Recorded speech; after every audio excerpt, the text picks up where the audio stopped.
Hello zo mi pite idam dam na tung ding ô tô và khan ni khẩn nis kikin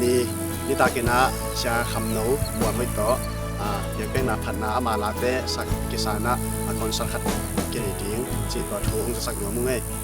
reven khamson ko pen mi pi atam zo ina Sia KhamNo MualHoih china ke theya ama makai na to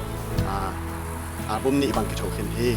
kui sunga la phuak la sa la art ama album sung te panena ala te mi pi te ni thei zo te hi a hoi ma in la gil chi te pop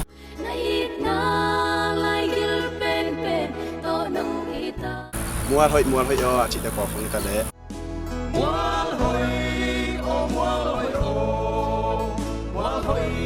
kem ni loi tam pi tak ma te Christian worship kho zong izat the ala te hi Sia KhamNo ma ungki hel dinga amana ala te ki kala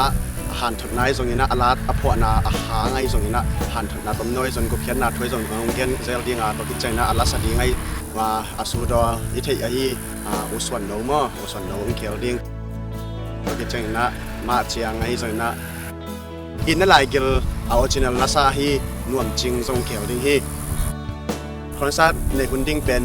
sanini ni tang nai sagi lelang akipan ni biakin address gen nga bemli is Skelly Dr Tulsa Oklahoma ini ida concert vai to ke saina ide na pulpi ina ungpai mi malkimina phatom na ngai na khathu sungai ta le khana de pe nak esa de ai zong ina Sia KhamNo ma na again thu ala tung to na phona thu te sang na tung to ni na ilam dan na khatte te na ting chi lamet na le lung na hi ka chunget na song hi ung pai kim chat ding na ung lamen nung to chen ung pai chang ne nang ke ung pai ken na lom te khale ni te te zon lan dan kon pi te to ung pai khomin